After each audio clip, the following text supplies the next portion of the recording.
So let me ask you something. Do you like Doom? No. I mean Doom. Are you also a fan of high fashion?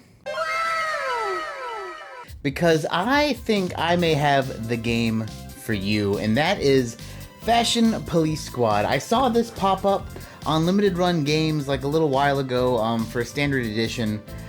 And I tell you what, I actually had seen this game one other time in the past, and that was during, I think, a Summer's Games Done Quick, or just one of the AGDQ speedrunning things. And when I saw this game, I was very interested because it looked very funny. I tell you what, after playing it for a little bit, I got some thoughts, and I tell you, this is a game that you should definitely not be sleeping on. You know, the physical copy, I think, was PS5 only, although it is on the Switch. But without further ado, let's talk a little bit about Fashion Police Squad.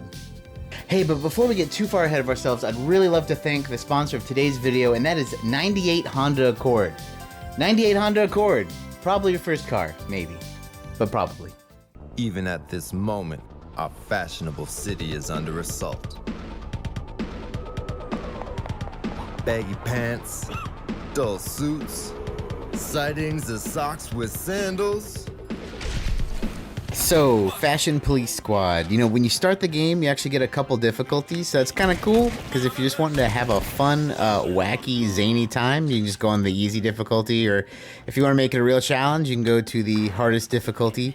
But, man, this game, like I said, it's literally like a 2D, I mean, like, seriously old school style, like 2D sprite, freaking first-person shooter, Doom, boomer shooter. That's exactly what it is.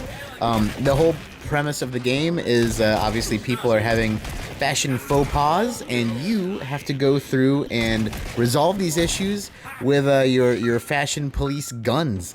Yeah, there's some fun to be had. There's definitely a lot going on here, so let's go ahead and kind of dive a little bit deeper into it. As you expect, they're different weapons, but it's kind of different than Doom. You know, Doom, the different weapons, you can use any weapon against any enemy. In this game, however, there are different weapons that kind of do different stuff for different enemies. Like, they can only be beaten by certain weapons. You know, these guys with the drab gray suits, you have to shoot them with your paint gun, and which eventually colors them into nice, flashy suits. They have these scooter bros who have too much neon. You know, they're too groovy, so you have to suck the color away from them, kind of tone them down. They got they got people with huge suits, obviously ill-fitting suits, so you have to use your sewing machine needle gun to pin their clothes to have a more comfortable fit. There are people, this is a funny one, you have a belt, and the belt lets you stun enemies and also grapple around like Spider-Man. But, you know, there's also an enemy that is just a, you know, kind of a vape guy with his baggy pants, and, you know, unironically, you fix his pants by whipping him with the belt. Now, there are other enemies in the game, you know, way more than this, but I will say that, you know, this is just kind of a smattering of some enemies that they show you in the first couple levels to kind of show you what you're going to be dealing with and how you need to use your weapons to go through and change stuff out for these people. There's also certain areas that have become gray, and the only way to ungray them is to clean up billboards by shooting your paint at it. I mean, like I said, there's a lot going on, but it's in general just kind of a fun, goofy time. Now, just like your Doom games, there are secrets that are hidden around. So, you know, the game has some light platforming, nothing too crazy.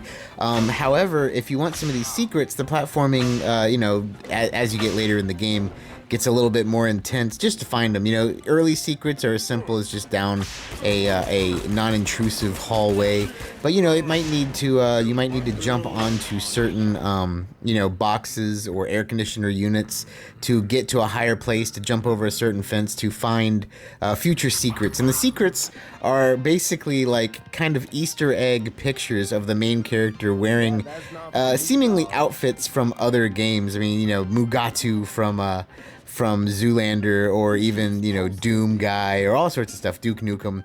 It's pretty fun. I like the little secrets like that. It definitely makes for an enjoyable time. Now, one thing that happens in these levels is at the end of the levels, after you've beaten everybody, you kind of get to a point to where your like fashion meter has gone through the roof, and then you put on your white glove and you go through and karate chop the fashion into people. It lets you dash, basically teleport to them. Think of like the sword from Halo 2, except for just with a lot more range.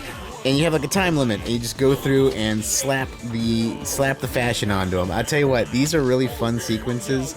You don't have to, beat everyone with that. You can still go back to the gun if you don't get enough kills or fashions or whatever you want to call them. But it's a cool thing. It's a cool way to wrap up the levels. And speaking of wrapping up the levels, the end of each level has this fun scene of, the enemies kind of being paraded, all the people you saved fashionably, but also it gives you a little look into your score and how you did. How long you took, how many enemies you fixed, how many secrets you found or missed, as well as how many pieces of like clothing you find. They basically represent the armor pickups, but there's like bow ties and watches and stuff throughout the game, and so that's it's all shown here, so you can see how many secrets you got, what you missed, and how fast you did it. It's pretty cool. It's really convenient for kind of completionist type people.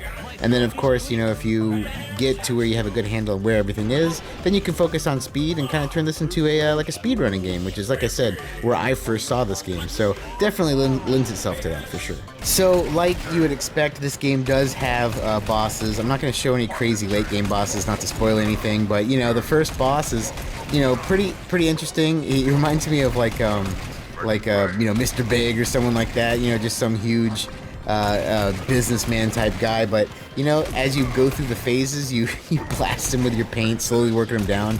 He throws bars of gold at you, money bags here. But the funny thing is like after a while, he ends up pulling out some of the big suit guys and using them essentially as a body shield. You have to get rid of them to open him back up again to another phase. He summons some guys later on. Long story short, you fix him up as you do, and everyone's all the happier. And he's parading his money around.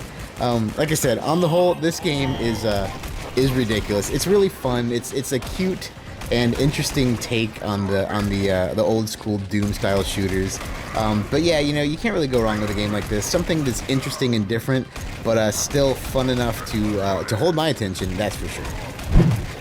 So that's my thoughts. What do you guys think, though? I mean, are you in the mood for some fabulous Doom? I don't know. I think it's fun. I think the music's really fun. I think the plot is funny. Like, I think the whole concept is quite funny. It's just really neat. It's also not, too egregious if you want just an easy game played on the easy difficulty, and you can just kind of run through and have a good, goofy time. But hey, that's just my thoughts on Fashion Police Squad. Let me know what you guys think down below. Have you played this game? Have you picked up this game physically? Or is this something you're thinking about getting? I'm definitely interested to know what you guys think down below. And hey, that's going to do it for us today, guys. Once again, thank you so much for watching. Thank you so much for subscribing. If you haven't, please do. It would be phenomenal. But as always, my friends, take it easy.